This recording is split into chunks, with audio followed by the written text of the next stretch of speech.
What a Liverpool player said about Gabriel Martinelli's push is absolutely shocking. They defended well, and we take the 1 point. Can I just ask you what you made of what happened at the end? I saw that you were right there. Conor Bradley obviously went down injured. Martinelli trying to roll him off the pitch. What did you make of that? Did that anger you as Liverpool players? And obviously he didn't want to come back to the pitch for to make it time wasting or something. He just had so much pain that he couldn't even think where he rolled. And then you come there to push him off the pitch. I understand that you want to win. We want to win as well, but I think the health of a player is much more important than something else.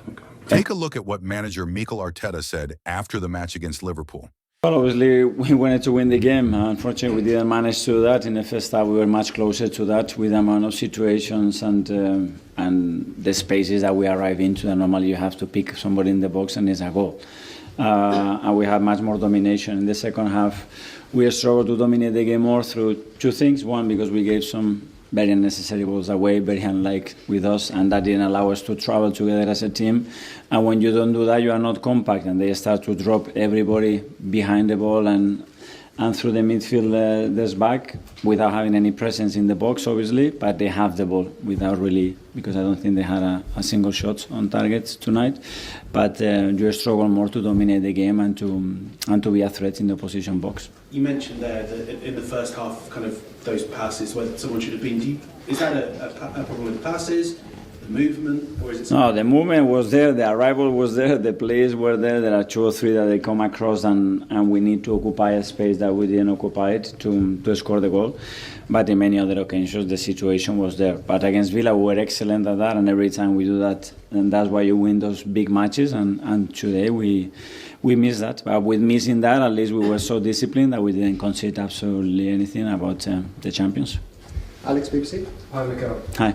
You've had an excellent season, you're 6 points clear still in the table, but does tonight feel like a missed opportunity? Yeah, every time you don't win. But then we would have been 12, 15 or 20 points ahead, I have to really praise the team, the players individually, for what they've done in this Christmas period, because the demands and the schedule, it's unbelievable, and what they've done, I think, is remarkable. So to come out of this period with all the issues that we had, in the position that we are, in our strong position that we are, I think the boys deserve my credit and everybody's recognition. Ed Guardian? Mikel, there's a little bit of frustration at the end with some of the fans who didn't get the win. What would you say to those fans that you're still 6 points clear? Now we go again. Thank you so much for the atmosphere again and being always behind the team. And that's it. That we are in a really strong position, and we have to keep going because it's still very early in the season and we need them. Sam, take it. Listen to what commentators and former players said about Arsenal's attitude. I think Arsenal maybe got a bit tentative, before the game. We talked about Arsenal going on to win the game, but I think the longer the game went on from Arsenal's point of view, and they thought Liverpool looked comfortable in possession, they just probably thought, well, we'll maybe just take the draw. A point's not the end of the world for them. I think the worry for them would have been, I suppose, not you keep a clean sheet, you take a point, you're the positives, but that Liverpool kind of dominated the game so much. Okay, they had no cutting edge, but I think it was the way Arsenal didn't go and take the initiative. I think there was a bit of tension in the stadium, and obviously that will get worse in the latter part of the season. So that would be a worry. But all credit goes to Liverpool in terms of the way they dominated possession.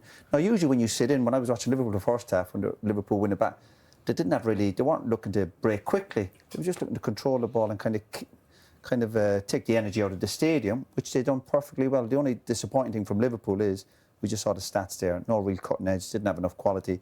Yeah, they're missing important attacking players, but they showed a bit of fight, they showed a bit of swagger that they are champions, but still didn't have that, obviously, kind of belief, cutting edge, they'd score a goal. And what did you make, Daniel, of Arsenal's approach in the second half? Was it that they couldn't push Liverpool back, or they didn't really want to? It's a strange one, really, because I think that first half performance, you go in as a player typically, and the manager will get the videos out and he'll show you what's working, what they need to change in order to improve. And I think whatever information they got, I think Liverpool's conversations they had at half time probably were better. Arsenal didn't really seem to have a lot of solutions to break them down. Liverpool took a lot of the control out of the game. They found the outball to Frimpong, which they didn't use in the first half. That wasn't on. as often. And to Roy's point, I don't think Arsenal took the initiative. There did feel like there was tension. It did feel as if the players were content a little bit. But of course, these are things that happen sometimes. You know, as players, you go out there and you get that feeling like, damn, we should have broken down. And then you come out second half, the other team starts better than you, and then you sort of think you go into your shell a little bit. It seemed that's how Arsenal kind of went into their shell a little bit. Football, we watch football all the time, and we look at Arsenal, we give them all the praise before the game. The table doesn't lie, the amount of games they've won, brilliantly defensively, but they look like they lacked a bit of belief tonight, which is really bizarre when you're looking at a team that are flying, top of the table. Liverpool are coming, missing some important players. You're thinking, go on, just again, flex your muscles, send a message to your teams that you're going to go on to the next level and get a bigger lead in terms of the league table point. Well, ESPN commentators claimed the match between Liverpool and Arsenal was fair, even while admitting Arsenal clearly dominated the game. Let that sink in. It took Liverpool 25 minutes. The highlight we showed was the first time Liverpool had any possession of the ball and any sort of strike at goal. After that, in terms of strikes at goal, Liverpool still didn't have any. But the second half was competitive. The first half wasn't competitive. Arsenal had Liverpool penned in. Liverpool could not get out, couldn't keep the ball, and then when somebody actually got a hold of it, everybody was too busy defending, there was nowhere to go. So first half was complete and utter domination from Arsenal. Arsenal's front three, completely blunt, totally blunt. Gyökeres probably could have been better off sat on the bench beside his manager. Yep. But the second half was competitive. Neither side created any real chances. And at the end of the day, I guess 0-0 is probably the right result. Yeah, I think it's difficult to argue that, isn't it, Frank? I think a 0-0 draw probably sums this game up quite nicely.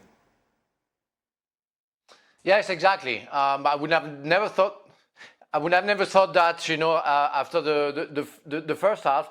But that's the reality of what happened today.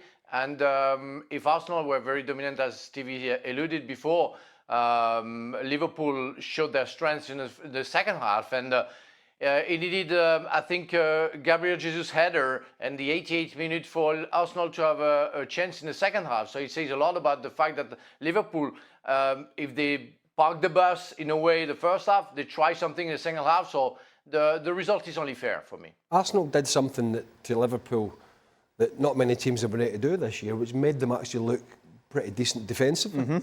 Because they haven't kept that many clean sheets, particularly on the road, even at home at Anfield. But I think we saw once again that... Subscribe.